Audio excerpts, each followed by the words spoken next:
Ayan, so good morning po sa ating lahat. At sa gabing ito ay napaka-importante po ng ating pag-uusapan dahil may bago muna po tayong update sa ating pong C1 at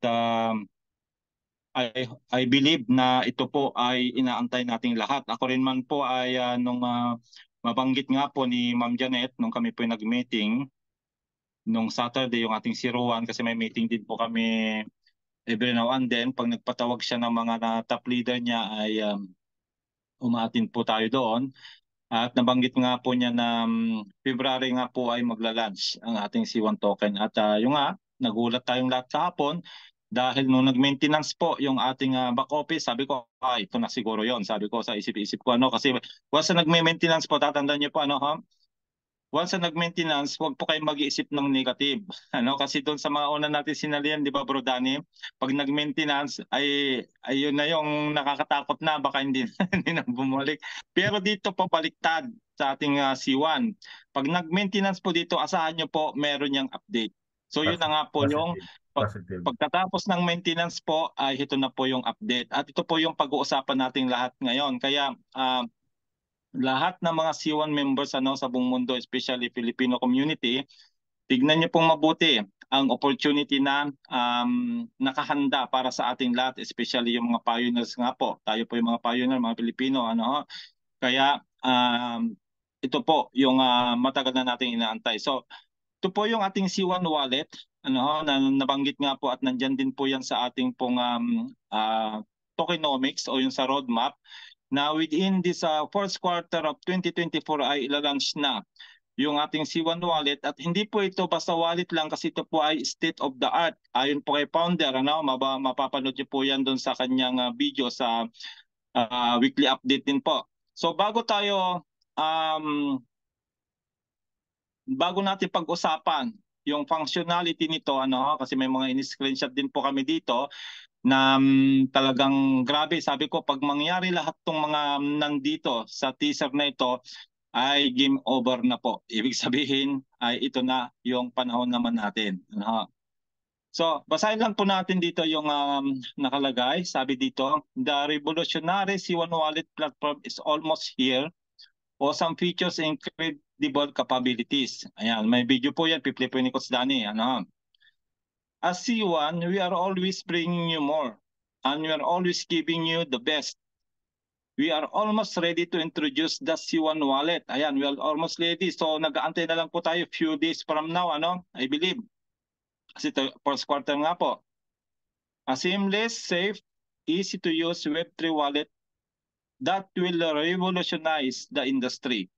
This will be our very own crypto wallet and will feature Web3 capabilities and cross-chain compatibility, enabling a wealth of usage capabilities. Grabe, our own wallet, imagine mo po yun, sa Planetize, wala po tayong wallet doon, nakiki-wallet tayo. Pero dito, our very own C1 wallet.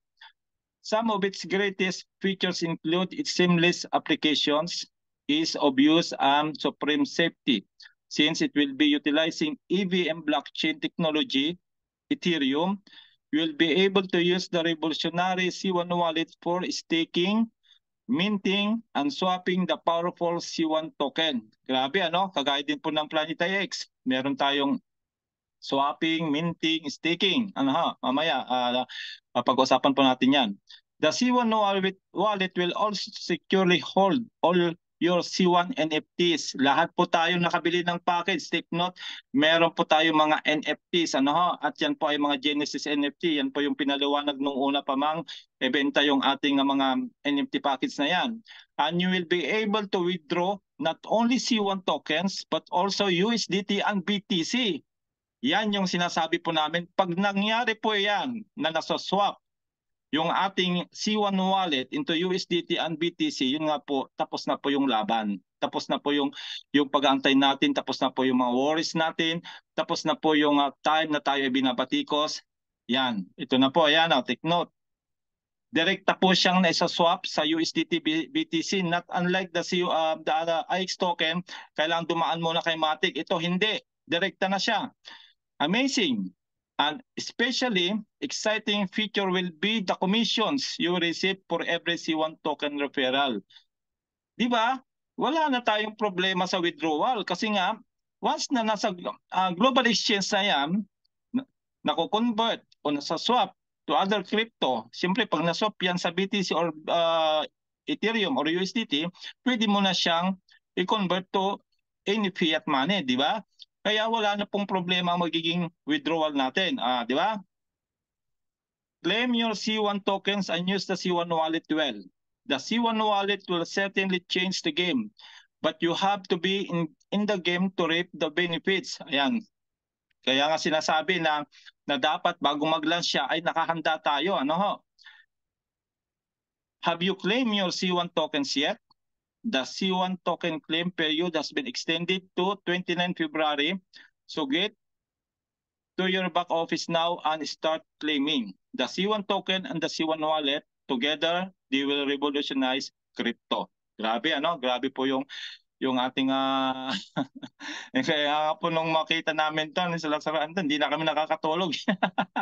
Ayan, the seamless, safe, and secure C1 wallet is coming. Okay bro, paki-play yung video para mas maintindihan natin. Go ahead bro.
Grabe namang teaser na yan. Sabi ko, grabe, ang galing po ng ating C1 wallet. Ayan, so, ayan, panood po natin yung teaser. Ngayon po ay isa-isahin po nating ipaliwanag yung mga nandun sa loob po nung teaser na yan. Ayan, mag-share screen ulit tayo. At papasok na po tayo dun sa ginawa nating maiksing PowerPoint.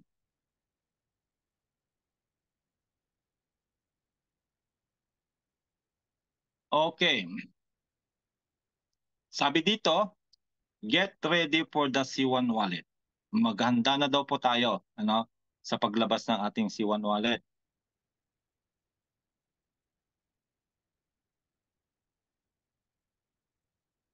Okay. Sa loob po ng ating C1 wallet, may nakalagay po doon, withdraw. Kita niyo po? Withdraw. Ayan, nakita niyo ha? Dito,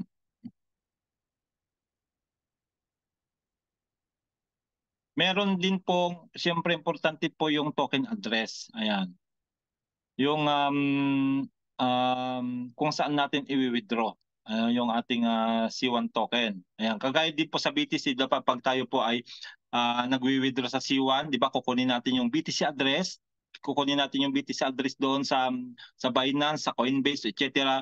Then tsaka natin ipi-paste. So ganun din po, yung gagawin natin.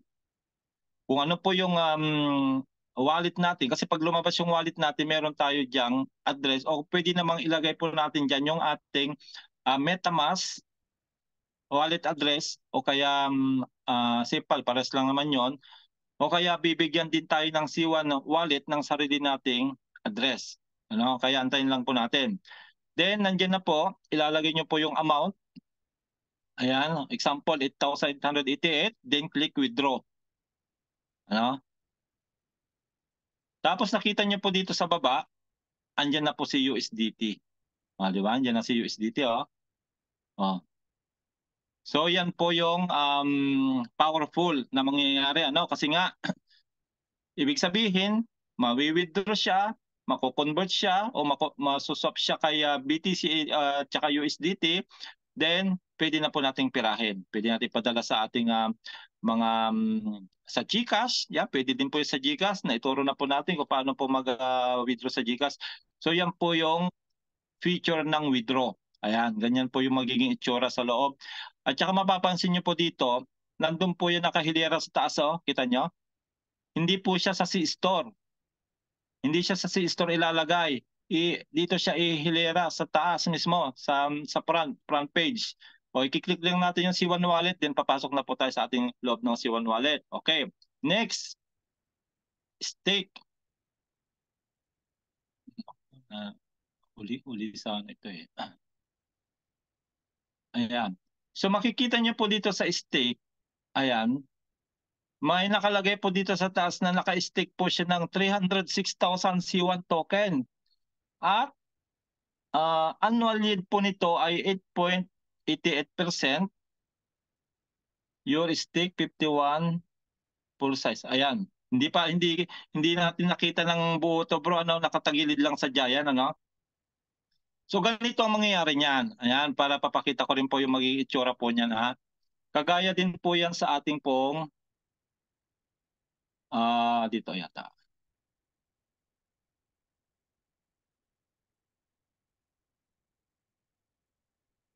Ayan, ito yung isang picture niya, oh. Ito yung isang picture niya, 1 month. Pero ang kahintulan po nito, yung C1 token staking natin ay kagaya po yan sa ating pong IX token. Ganyan po magiging itsura niyan. Wait lang. Para makita niyo po yung actual na mga ano. So mapapansin niyo po dito, ito yung mga naka-stake. Ayan, ito po yung mga asset ko po sa Planet IX na may mga naka-stake. Ayan, ibig sabihin naka-time deposit po. Meron akong energy na naka-stake kasama ng IXT na ang daily po nito ay 17.79 IXT daily. Landmark maliit lang kasi napanalunan ko lang naman yan. Then yung territory, meron akong 3.98. Metashare 9.59. IXT wala. Hindi ako nag stick na stick kasi mas malaki ang kikitain ko sa energy. Kaya dito ko linagay lang sa energy, tapos nakukuha siya anytime. Tapos yung Melt token, meron din po tayong Melt token po na naka-stake, 11 billion. So meron pong 3.04. So ang 30 days po na income ko po sa aking mga naka-stake sa Planet IX ay 1,032 IXT 1 month. Ano ho? Kung kaya, ang prediction po nito within this year daw ay aabot tayo ng $10. $10 po tayo by the end of this year. So compute nyo na lang po yung 1,032 monthly sa $10. Compute mo nga, bro, para magkaroon tayo ng kalinawan sa mga potential na kikitain natin pag tayo naka-stake. Compute mo nga ito, bro, para hindi na ako magbukas ng calculator. Sa magkano i-compute natin? 1,032 times $10. Halimbawa, umabot na tayo ng $10 within this year. 1,000, ang laki niya na. Times 10 1,032. $10,000. 10,320. Times 50. Aba, tatas pa. Times 50 kasi $1, 50 pesos eh. 50. Kalating milyon. Kalating milyon? 516. Oo, Magkano? kalating milyon. Mga kapatid, nakikita nyo yung potential na mangyayari sa ating C1 token pag tayo nakapag-stick din ng marami doon. Kalahating milyon po, monthly po yun. Monthly. Bro monthly income po ito, hindi po ito taon. Monthly. Monthly O na. di magkano po yung kalahating milyon sa 12? I-times 12 mo, bro. Yung kalahating milyon na yan, magkano? Ang lalabasan? 6 million? Sa isang 6 taon, million. Sa isang taon. 6 million. Sa 12. 6 million, oo. Oh, nakita nyo? Yun nga pong kalahating milyon eh. Kahit magkudkod ka na magkudkod ng inodoro dyan sa iyong mga trabaho, mag-overtime ka ng hanggang 24 hours, hindi mo kayang kitain ng $500,000 sa isang buwan, mga kapatid. Nakita niyo ho? $10 yan. Ay kung Sa $100. $10 ito, prediction next year po $100. Huwag na po natin kwentahin yung $100, sa $10 na lang muna na tayo para Oo. hindi naman nakakalula masyado. O, di ba? Nakita niyo ho? Kahit bumili ka Ang itsura po niyan, pag nag-stick na po tayo ng ating C1 token, ganito po ang lalabas. Bro, ano nga yung ano. Ganito po ang lalabas, ano ha, para alam nyo. Ayan. Ganyan po ang magiging itsura. O. Ay, staking po ito ha. Papalitan lang po natin ito ng C1 token staking. Ito, papalitan lang. At ganyan po yung makikita makikita natin sa loob ng ating wallet. Meron tayong 1 month, may APY po na ililigay yan. Ano? May 3 months, kung gusto niyo sa 3 months, 6 months, tsaka 12 months. Mamili na lang kayo kung saan niyo po yan ilalagay na mag-generate ng passive income. Nakita niyo ha kung gaano ko kaganda ng ating staking? Pinakita ko po itong account ko dito sa ano para may idea kayo kung ano ba. At ito po ay, papakita ko po ito, ito po ay nawi-withdraw po itong mga to. Ayan, nawi-withdraw po itong mga yan daily kung gusto niyo i-withdraw daily. Hindi na kayo mag-aantay ng weeks or months. Kung gusto niyo pitasin, pitas. Oh, pitasin natin si ano para makita niyo si MetaShare. Oh, ito si MetaShare. Go to MetaShare.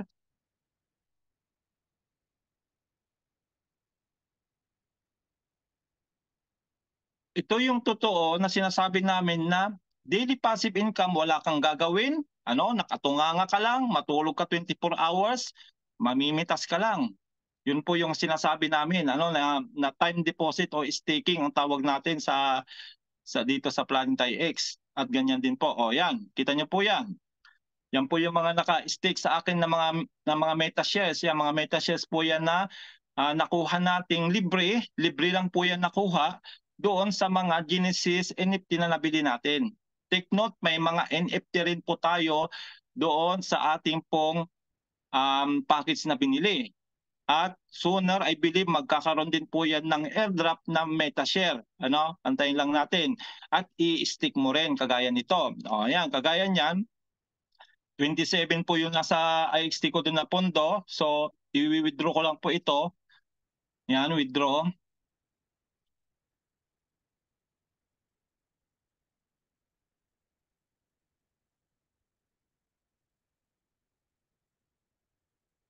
Dahil lang natin si MetaMask kasi kailangan po natin yung i-confirm kay MetaMask. Kasi nga dito wala tayong sariling wallet pa kay PlanetX. Pero I believe makikita na rin natin sooner sa extension sa ating C1 wallet. Siyempre papayag ba naman si Sir Felix, yung founder ng Planetary X, ano, na hindi makapasok sa loob ng C1 wallet, siya po yung magmamanobra ng token natin, di ba? So ganyan po 'yan, medyo yan. So ko-confirm lang po natin para po mapunta na po sa ating pong account balance.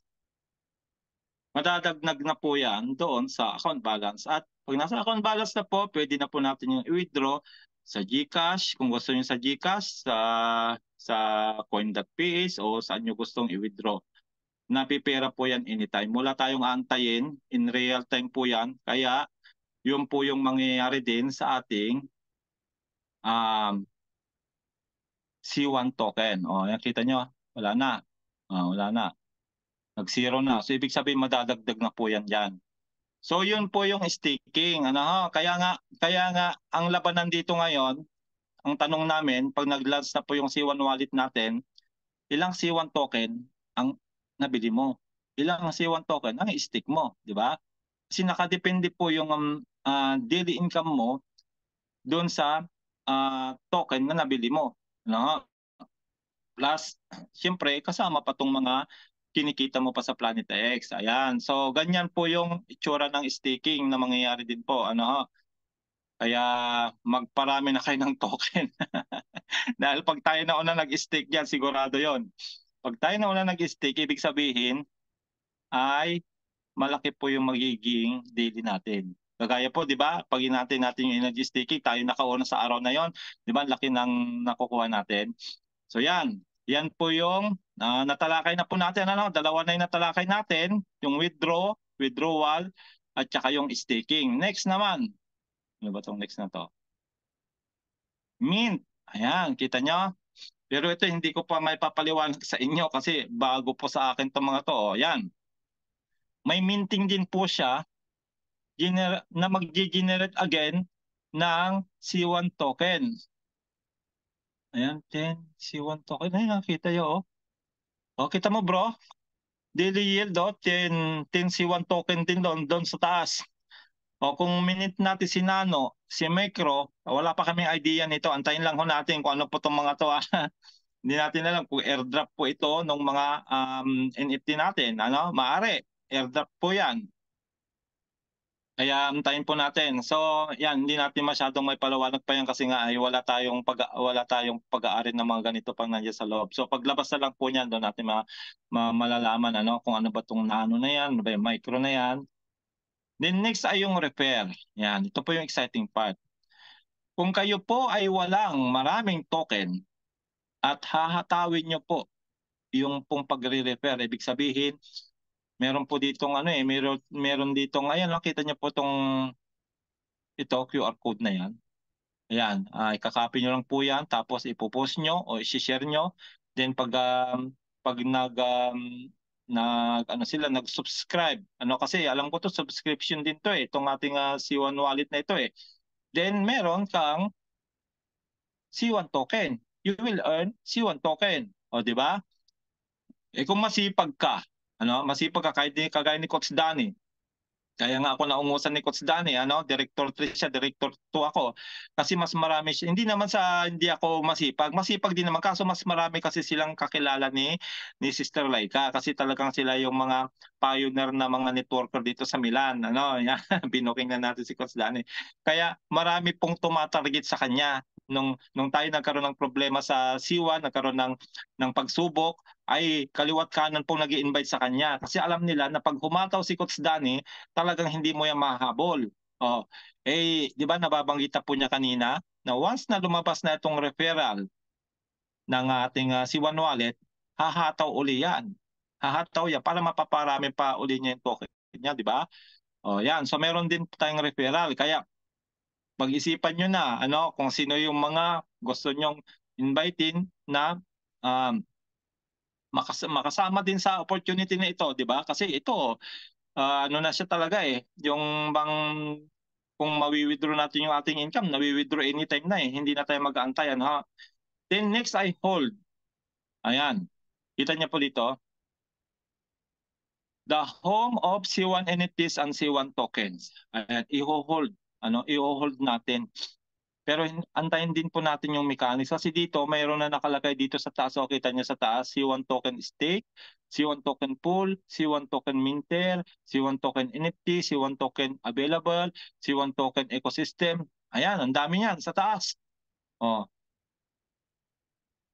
At dito na po magagamit yung ating mga NFTs. Ayan, nakalagay na dito, the home of C1 NFTs.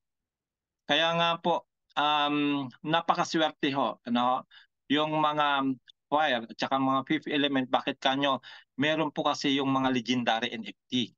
Na I believe yung mga legendary NFT na yan ay kahalintulad yan ng mga rare na NFT, na mga Genesis NFT na nabibili natin din sa Planeta X.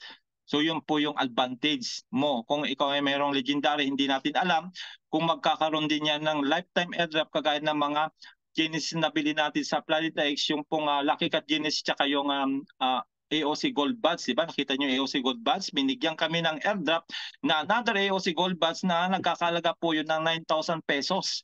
Binigay lang po sa amin yun dahil monthly airdrop nga po yan, lifetime. So yan po, dan na po yung ating NFT naman. Diyan na natin malalaman yung paggagamitan ng NFT natin, yung hold na yan. Ayan, hold na yan. So yun po yung sana naintindihan natin. Iniisa-isa lang natin po yung ating mga nakita sa loob ng teaser na iyan. na mangyayari po talaga kasi nandun na eh. Nandun na talaga, nakalagay na doon eh. Hindi naman na pwedeng baguhin nila yan. Kung meron man sigurong pagbabago ng konti ay hindi lalayo kung ano yung mga nandun na. Ano. Kaya yan po, congratulations sa lahat po ng may mga C1 token. Nakalagay po dito sa mga holder ng C1 rewards at loyalty points, take your place as a pioneer. Pioneer po tayo mga kapatid. Tayo po yung binigyan ng chance na maparaming token natin through the multiplier. Ano ho? Dahil yan po ay pag bumili tayo ng package ay mamumultiply po yung ating mga token na naipon. Yung mga Siwa rewards at loyalty points na sinwap natin o binar natin sa Siwa token, magmumultiply po yan ng hanggang times 10. Depende sa package na kukunin ninyo. Kaya kami nung nakita namin yung malaking opportunity na ito, hindi na po namin pinalampas na hindi mabili yung pinakamataas, yung times 10, yung fifth element. At nandyan po yung magandang future na gaantay natin pag marami po tayong token. Di ba nakita nyo yung staking pa lang? Ako po, ang nakaredy pong i-stake ko, pag lumabas yung staking, kalating milyon. Kasi po ang token din po naming pamilya ay almost million din po. Yung kalating milyon, gusto ko yung ma-stick ka agad, ano, makita ko yung daily lead niya. Kung nakita ko na maganda, dadagdagan ko pa po yun. Ano ho? Pwede kong ilagay lahat yung mga token naming pamilya doon. Then yung daily na lang po reward ang kukuhanin ko. Di ba? Pwede na po yung maging pamalit sa mga trabaho natin ngayon, ano, yung mga araw-araw. Kaya nga sinasabi namin sa inyo na once lumabas sa lahat yan, nag-materialize na, napepera na, siyempre enjoy na rin namin yung buhay namin. Ano, ho? Mag-travel-travel na lang, ano, Coach Anton, saan tayo magkikita? Sa Maldives ba tayo ngayon? Doon ba tayo sa Boracay ngayon? Doon ba tayo sa Dubai ngayon? Ano? Ganun po ang magiging buhay ng mga naniwala, nagtiwala sa company, especially yung pong maraming mga C1 token. So yun po, I hope na naintindihan natin ano ha, yung gustong iparating ng ating C1 ano, sa launching ng C1 wallet natin, maghanda na po tayo at ihanda na po natin yung mga token natin. Paramihin natin habang nandiyan pa po yung Epic Promotion na matatapos din po yan hanggang sa January 29. Yan po yung way, yung chance natin para maparaming token natin. Especially nga tayo mga Pilipino po ang isa sa mga pioneer. Tayo po ang pioneer, Africa at Pilipinas. Tayo po ang nagmamay-ari ng pinakamaraming Siwa rewards sa loyalty points. Yung mga China na yan, mga Vietnam na yan, mga Japan na yan, ano, wala po silang mga C1 rewards loyalty points kasi late na silang pumasok. Kaya samantalahin po natin yung opportunity ito. Huwag natin palampasin. Yun lang po, Coach Danny. I hope na naintindihan natin yung ating pong munting paliwanag sa ating C1 wallet at abangan po natin yung full launching po niya. God bless po sa ating lahat. Paktayo, Coach Danny. Thank you very much, Coach Aiden. Ako, napakaganda ng in-explain mo. May update. Ano kayo masasabi ng mga kasama natin sa loob?